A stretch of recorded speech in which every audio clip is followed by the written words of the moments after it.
Welcome, and thanks for joining us for another week of Start the Week with Wisdom. My name is Bridget Burns. I'm the Executive Director of the University Innovation Alliance. And I'm Madeline St. Amour. I'm a reporter at Inside Higher Ed covering non-traditional and community college students.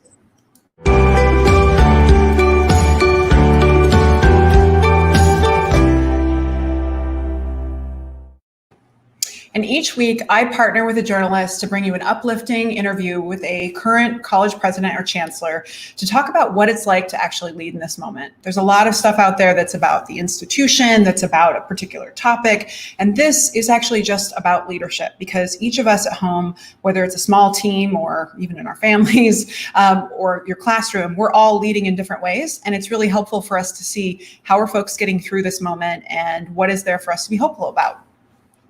So that is why we call it Weekly Wisdom. And this week, we're delighted to bring you a conversation with Ajita Talwalker Menon, the president and CEO of Calbright College, a completely online college serving California. Ajita is no stranger to the Inside Higher Ed audiences, as she previously served as the special assistant to the president for higher education policy at the White House Domestic Policy Council for the Obama administration. Thanks for joining us, Ajita. Thanks for having me. Or President Ajita. It keeps happening. I keep being introduced by the formal title, and it's always still strange to me. I don't require that formality. So are you always like, who are you talking to? Yeah. I know. Great. So I guess let's start asking just how are you holding up, and kind of what can you give us a sense of what the headspace of Calbright is right now?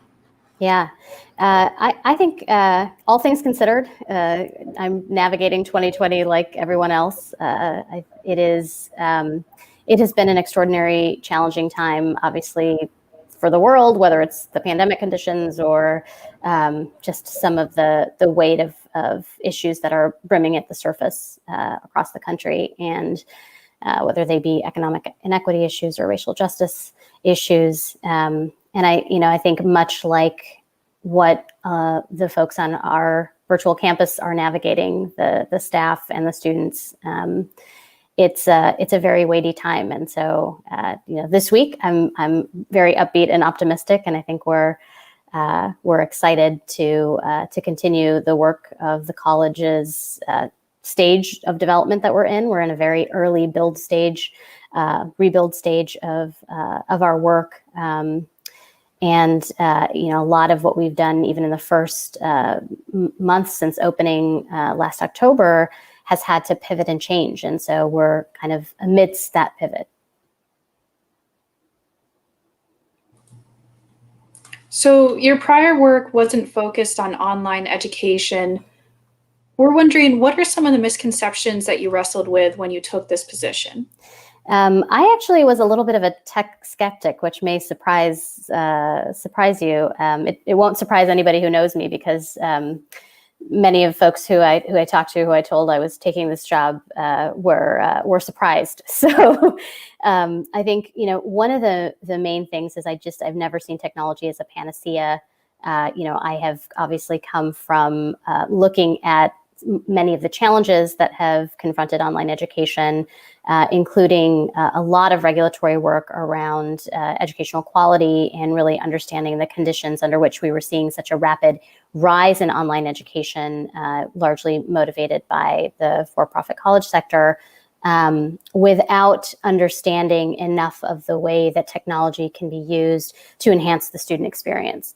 So I wouldn't say I was a Luddite, but I would say that I was skeptical. And I think one of the things that I did have big misconceptions about was the degree of difficulty involved in actually producing high quality online education, and really the way that an organization needs to be set up and operate relative to actually delivering a high quality experience for individuals that moves them from point A to point B. And so for me, I think very beginning to understand not just the role of technology in delivering a type of experience, but the act of designing and creating the experience itself. I think not enough thought is given to that when institutions make the decision to move from from conventional to online education. Everyone thinks that the biggest part of the thing is creating content and either creating content or just putting content online.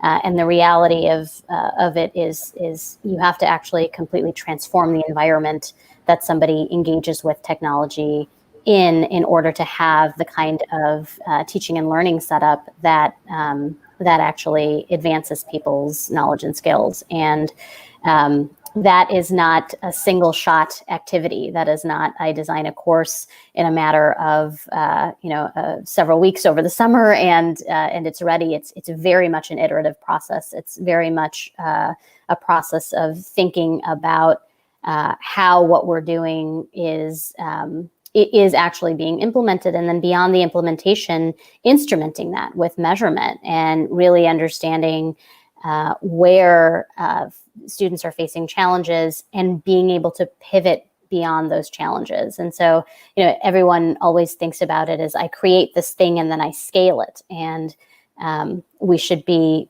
especially in the online context, the lessons we should be taking away from this period are much more about, what is it that we have in place to both evaluate what we're doing, but to also make the right kinds of changes to what we're delivering. And I think the other misconception is that it is, again, online content, right? It's the curriculum that's the most important thing. And the reality is that it's something integrated with the way that we support people enabled through technology that becomes the deciding factor of whether something is effective. So I'm curious about what it's been like to step in and lead. As Calbright was not completely new. You were part of the ecosystem that helped bring it to life, but it had a different leader for a while. And what is it like to come in? I'm seeing a lot of presidents where we're seeing a lot of interims. We're also seeing retirements. And I'm just curious if you can give it, what advice would you give yourself 6 months ago, 7 months ago, about leading folks and helping to bring culture together and kind of support folks in this virtual world, especially when you didn't start this from the beginning and this is a new leadership change. I'm just curious if there's anything that you've learned about navigating leadership transition and building culture that you would give yourself. Well, it is extraordinarily difficult, just like online delivery. I think I definitely underestimated the amount of culture shift that was necessary.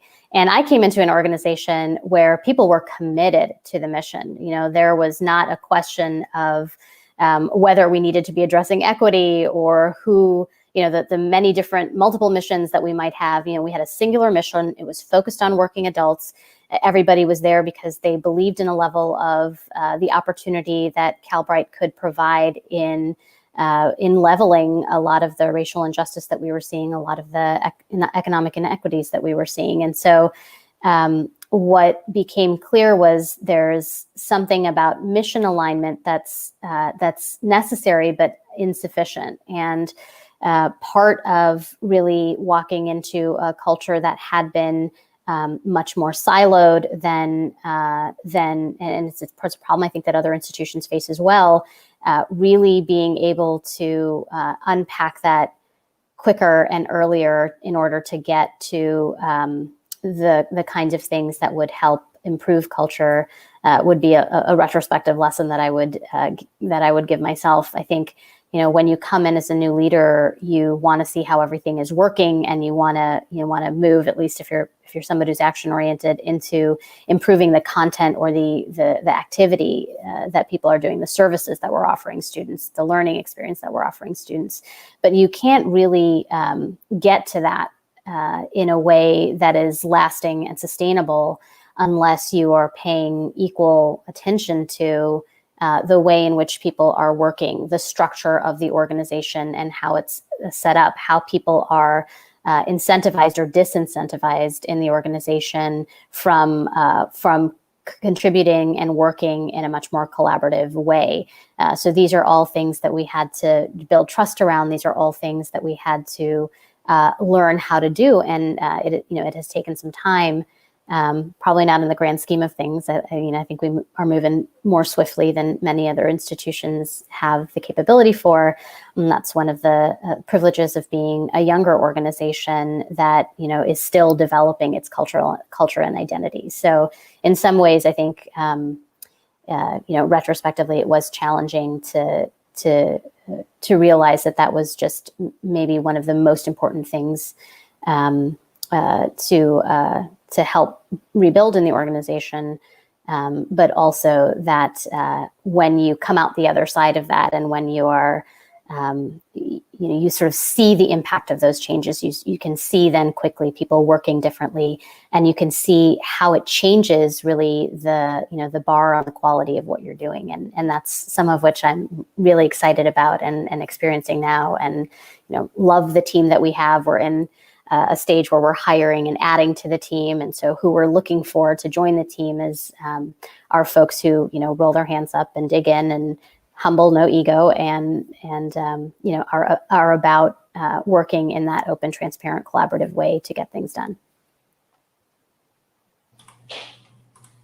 So Calbright received some criticism in the past. Other colleges said it was duplicative of online programs that colleges might have had. And then now everyone's online because of the pandemic. So I was wondering if you could talk a little bit about how Calbright is sort of carving out its own space, as so many community colleges are staying online through the spring even. How are you trying to make what you deliver to California residents different and more impactful? Sure. I think this is a funny critique that's continued to be levied by other institutions, and particular subsegments of those institutions. But profoundly, if you go back to what what the roots of the college were, it was really to address a gap that we were seeing for a particular population of folks. So the sort of nature of the population-centric approach we take to building new programs and solutions is fundamentally different from any of the way that conventional education is designed, even when conventional education is delivered online.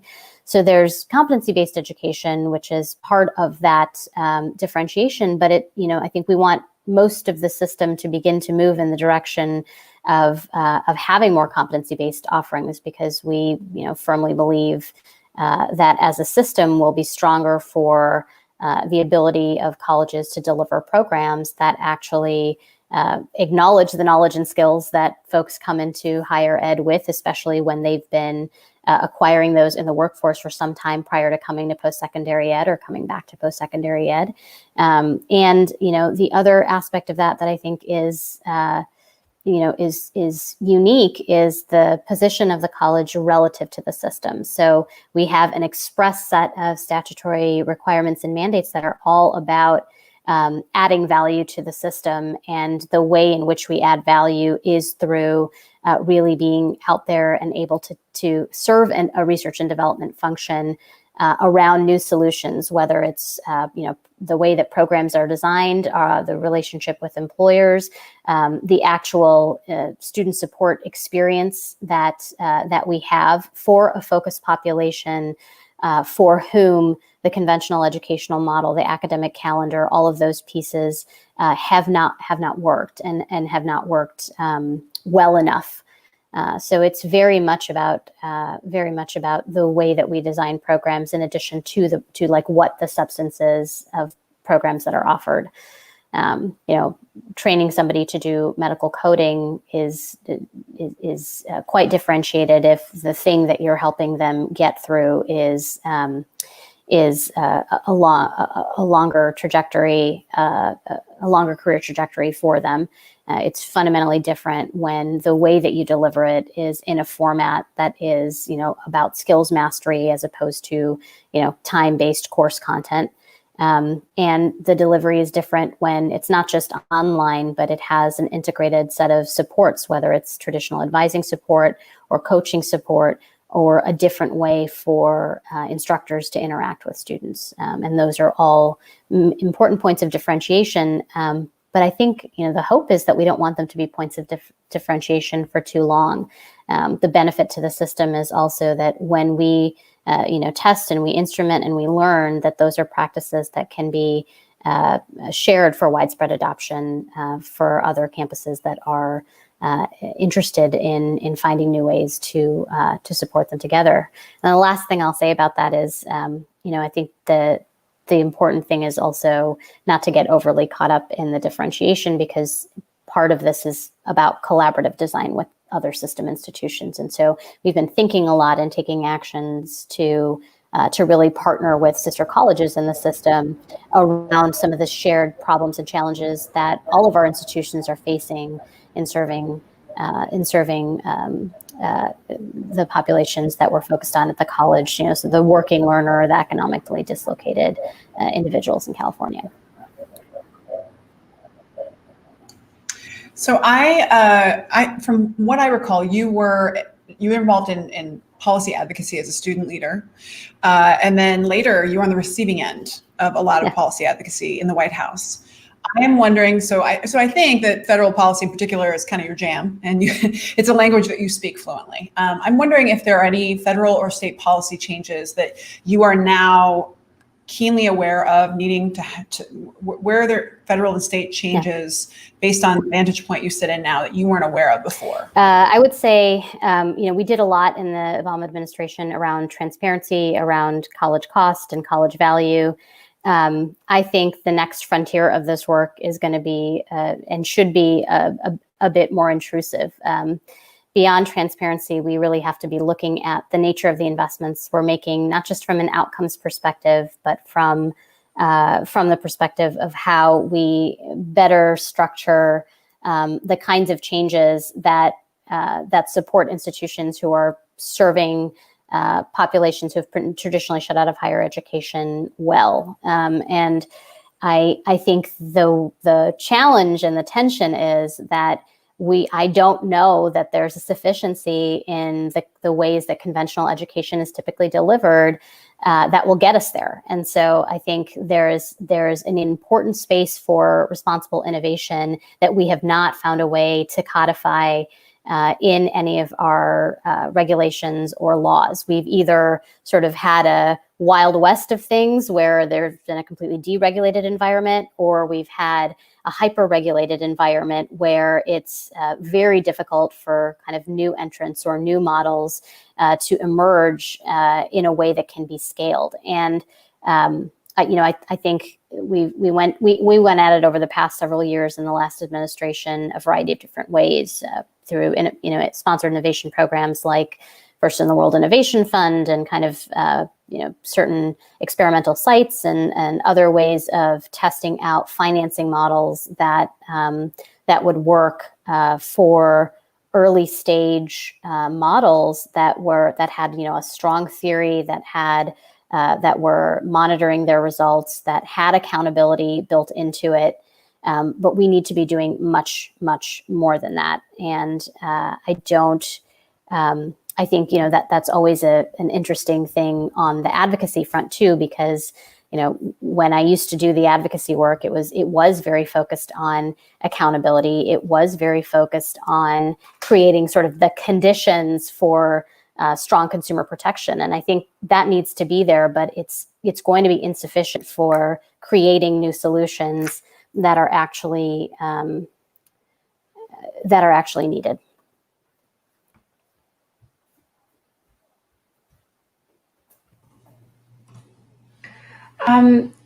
What do you think needs to happen from where you sit to ensure, as the pandemic continues and unemployment continues, we don't lose the progress that we've made and we gain more progress on helping low-income students and adult learners, get through this time? I really hope, and it's very critical that we continue to sustain investments that are population-specific investments. I think we see, even in the community college sector, when there is a constraint in state budgets, that there's a privileging of sort of full pay students, right? Transfer level work. And that's in general, most community colleges orientations anyway, that kind of transfer mission.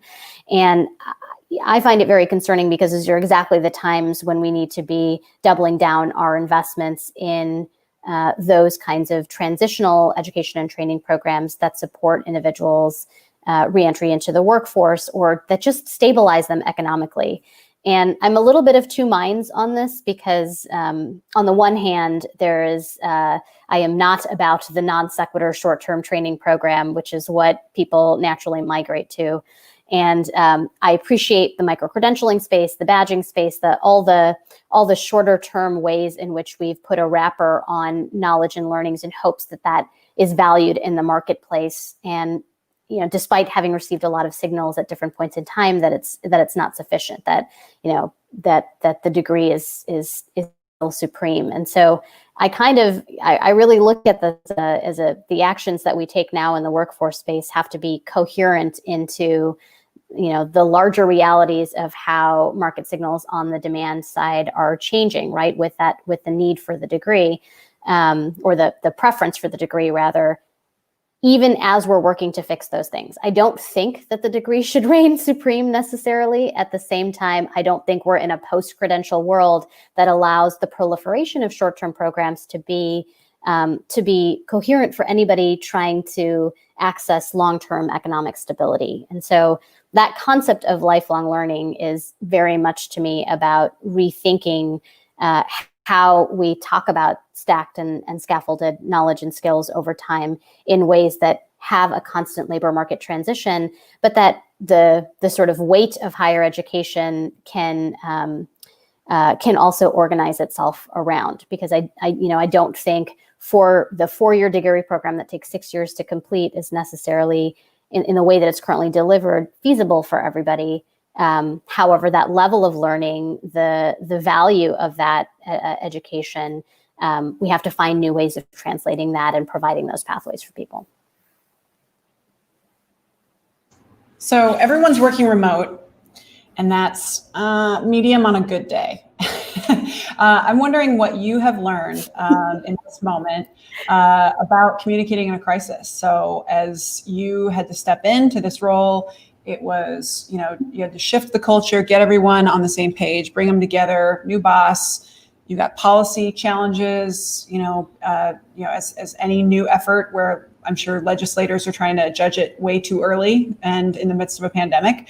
And so what have you learned about communicating with constituents that you didn't know? And what advice would you give yourself February 1 of 2020 that you wish you'd known, that you've learned from this experience? I think I did not do enough of a good job of early communication. So I take that, I think as you're getting to know people in your organization, they need to know more about you. And I think over communicating at the beginning of the process is a lesson that I would take away.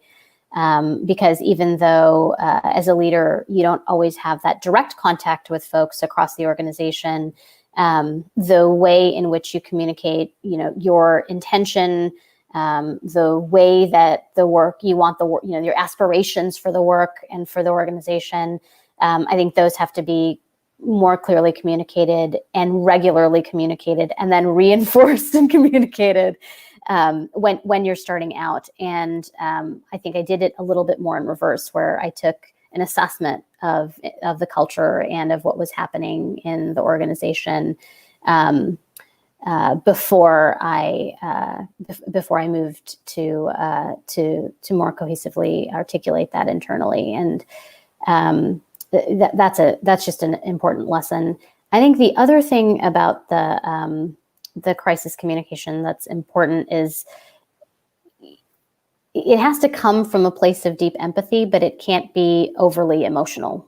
And that's an interesting balance to strike, because people are raw with emotions, navigating all the things that they're navigating and all of the things that are happening in the world around us. And so the rawness with each of those things that happens when another event happens, We are wrestling with the loss of George Floyd, the murder of George Floyd. We are wrestling with, being champions like John Lewis or Ruth Bader Ginsburg. And they weigh on people. They feel, people feel it deeply. And so communicating in ways that also acknowledge the emotional parts of things and how people might be experiencing them, the empathy part, I think becomes a very important part of real, authentic leadership, being able to acknowledge the moments in which things are difficult and being able to reorient people towards the ways in which their day-to-day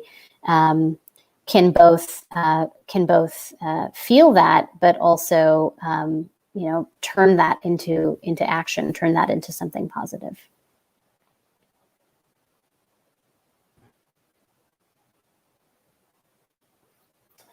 Oh my gosh, It's like, no, it's me. We have a question coming in from the audience about the offering of approved courses that exists now and accreditation status in relationship with teachers unions, as well as if Calbright will soon transition to the student-centered funding model. These questions are foremost at those colleges that are perceiving a duplication. Do you have any context for those of us who don't live in California, where there's a lot of internal context? There's a lot of things in that, so I'll speak to a couple of them. So we're actually in the process of our self-study for accreditation. So we have a statutory deadline of submitting the application for accreditation in summer of next year. We hope to do that sooner.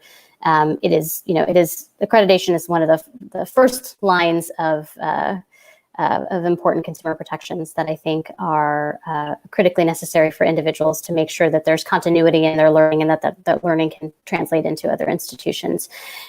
We hired in sort of exciting step at the college, milestones that the college has reached, our first full-time faculty in July. They started at the end of August of last year, and that group of faculty there's been a petition to unionize that faculty. So much like the other institutions in the system, we are heading towards having a faculty that enjoys protections of a union. So I think it is hard to compare the stage of things when the comparison point is an institution that's been around for 50 or 100 years. But we're moving these processes very swiftly, and we're sort of, we have some guideposts in the legislation that help drive a lot of these processes. So we're developing the important permanent features of the college and the sort of recognition of the college vis-a-vis the traditional avenues of accreditation, but also eventually looking at how we interact with federal workforce programs, federal financial aid programs, and also the comparables at the state level. So all of that is a planned part of building the college. Great. All right. So, well, that was super helpful. I mean, I feel like I know a lot more about Calbright and the challenges that just the challenge I think any leader coming into something that is still in the new stages and is still evolving it would deal with, and then in the midst of the pandemic. So I think that's been very helpful for folks. We really appreciate you taking the time, giving us your insights, especially your policy expertise. And Maddie, thank you so much, as always, an excellent co-host. For those of you who are at home, next week, we're going to have the president of the University of Central Florida, Alexander Cartwright. And then the week after that, we're going to have the commissioner of the state of Louisiana of higher education, Dr. Kim Hunter-Reid. So stay tuned for those shows, same time, same place. And otherwise, thanks everybody. We hope you have a wonderful week. Thanks. Thank you.